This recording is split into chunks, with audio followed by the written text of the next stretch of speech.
In two messages to the chairman of the UN Security Council and the UN Secretary General, the Foreign and Expatriates Ministry says the presidential elections were conducted in an atmosphere of democracy and transparency with a high turnout at the ballot boxes.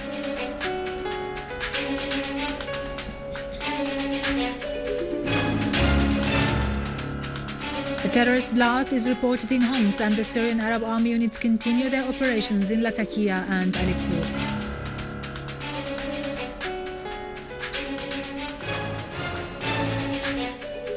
The Iraqi army takes full control of Tikrit and Al-Quds and al-Tahrir neighborhoods in al-Mosul. Syria condemns the terrorist attacks in Iraq, stressing support for Iraq's government, army and people in combating terrorism.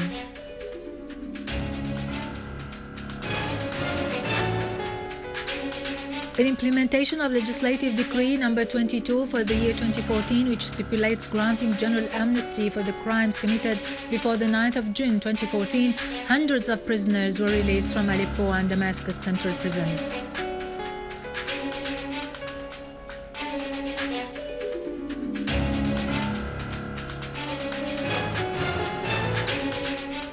Iran renews its stand in support of Syria against terrorism, calling for a political solution to the crisis.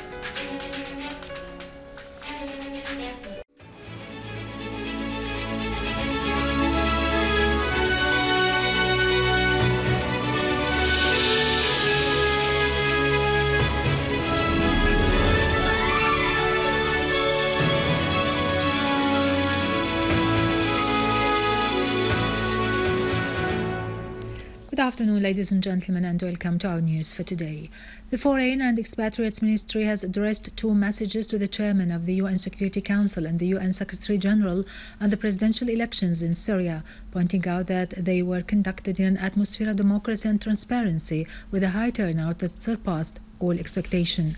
The elections, the ministry said, have foiled all allegations made by some states against them and undermined the concept that the elections would represent an obstacle in the way of reaching a peaceful solution to the crisis in Syria. The messages called on the international community to respect the will of the Syrian people in choosing their leadership and deciding their own present and future, stressing the need for the world community to stand by the side of the Syrian people in combating terrorism. President Bashar al-Assad today received two cables of congratulation from the President of the Myanmar Federation, Thein Sein, and the acting President of the Republic of Abkhazia, Valeri Gamba, on the occasion of His Excellency's victory in the presidential elections. President Thein Sein expressed in the cable his confidence that the friendship and cooperation relations between the two countries would be enhanced in the interest of both peoples in the upcoming years. On his part, Abkhazia acting President Valeri Gamba expressed his confidence that the election of President al-Assad for a new constitutional term in office will enhance peace inside Syria and its position at the international level. He expressed his interest in establishing friendship and cooperation relations between the two countries. President Bashar al-Assad also received cables of congratulation from the Foreign Minister of the People's Republic of Donetsk and from international and Arab parties, commissions and figures on the occasion of his victory in the presidential elections. The cables affirmed that the big support expressed to President al-Assad by the Syrian voters from various factions confirmed that the Syrians actually voted for the policy of heroic struggle against international terrorism and those collaborating with it for the sake of safeguarding Syria's sovereignty and territorial integrity. In Homs, a booby-trapped car explosion near the square of the policeman housing complex in Wadi Dhahab neighborhood has so far claimed the lives of 7 citizens and injured 25, including women and children.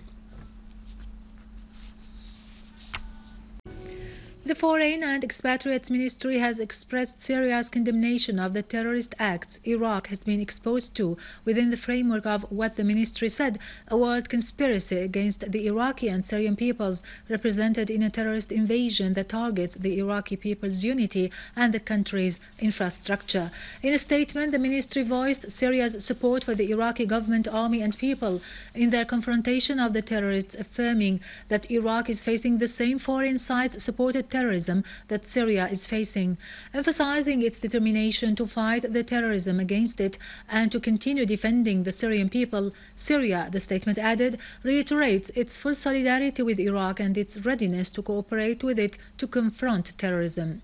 At the conclusion of its statement, the ministry said Syria calls on the UN Security Council and the UN Secretary General to issue clear decisions that condemn such terrorist acts and to adopt immediate measures against the countries that support and sponsor such terrorist groups and to question them and compel them to halt their financial and military support to them, which threatens international peace and security in the region and the world.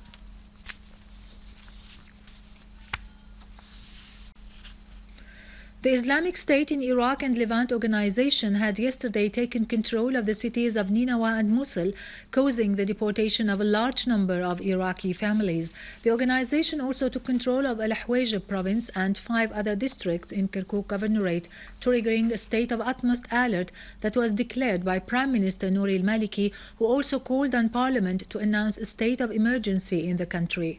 Deep concern over the situation has meanwhile been expressed by UN Secretary General Ban Ki-moon.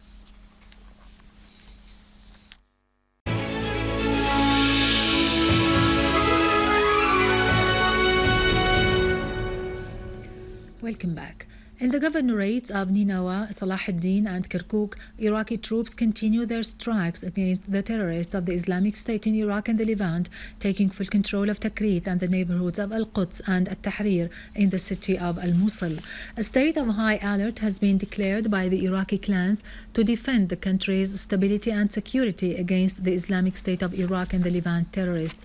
The International Immigration Organization in Iraq has affirmed that more than 500,000 civilians have immigrated from Al-Mosul and the areas surrounding it following the battles that erupted a few days ago and in the wake of the criminal acts perpetrated by the Islamic State of Iraq and the Levant elements against the unarmed civilians. Meanwhile, the UN Security Council has condemned the terrorist attacks launched by the so-called the Islamic State in Iraq and the Levant on Al-Mosul and Tikrit, expressing extreme concern over hundreds of thousands of displaced citizens who had to immigrate from Al-Mosul. In the meantime, the Iraqi Defense Ministry describes what happened in Al-Mosul and Tikrit as a Turkish Gulf plan supported by the West to destroy Iraq's stability and territorial integrity. Iraqi warplanes shelled terrorist gatherings in Al-Mosul and Tikrit, destroying a convoy consisting of hundreds of cars heading to Baghdad. In implementation of Legislative Decree No. 22 for the year 2014, which allows for granting a general amnesty on crimes committed before the 9th of June 2014, 274 prisoners were released from Damascus Central Prison as a first batch.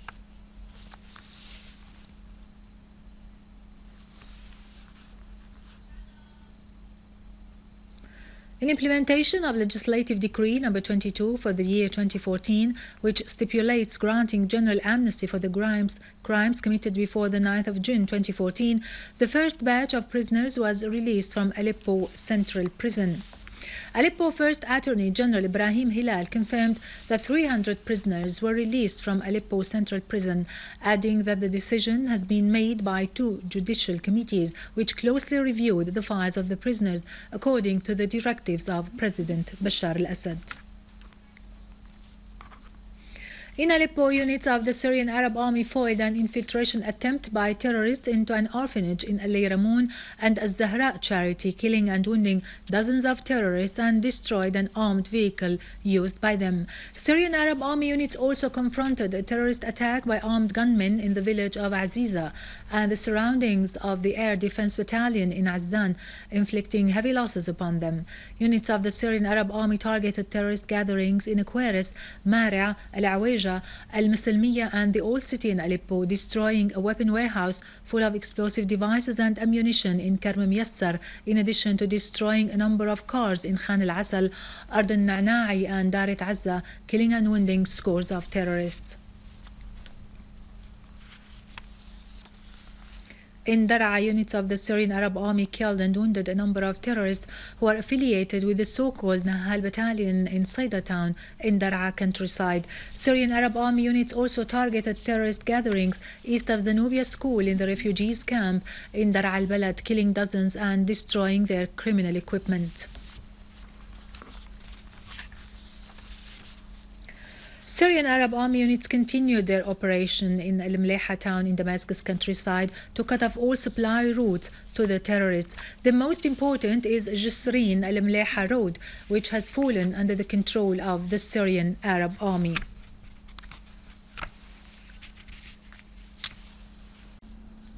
In Aleppo, a unit of the Syrian Arab Army foiled an attempt by armed terrorists to break into the orphanage house in al-Zahra'a using a booby-trapped armored vehicle, inflicting heavy losses on them.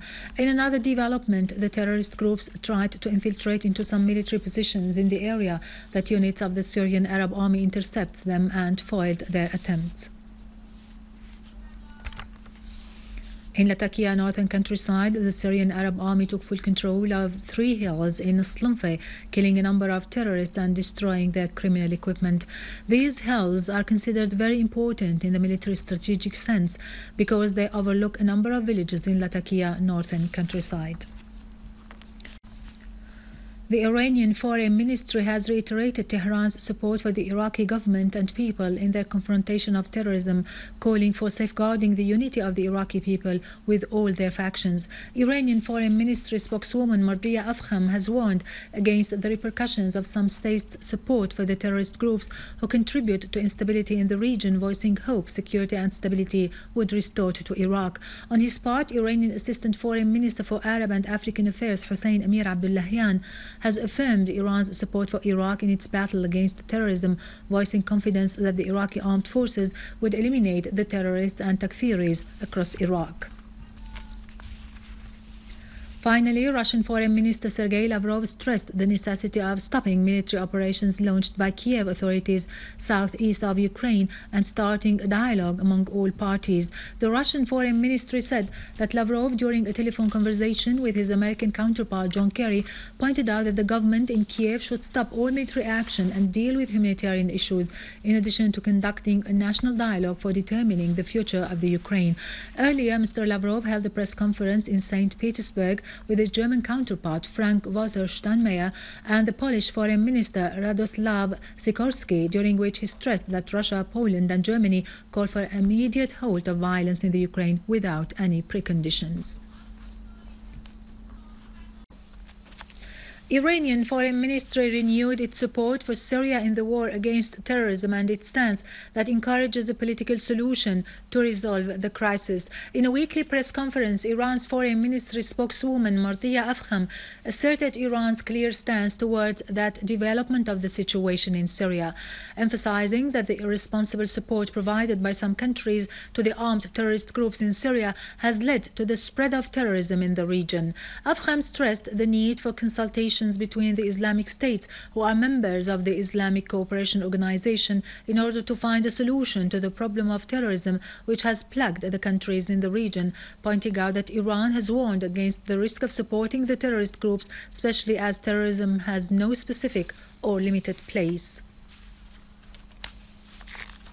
Finally, in a telephone call with the UN Assistant Secretary General and Deputy Emergency Relief Coordinator Valerie Amos, Iranian Assistant Foreign Minister for Arab and African Affairs Hassan Amir Abdullahian discussed the issue of providing humanitarian assistance to Syria and the necessity of coordination in this respect.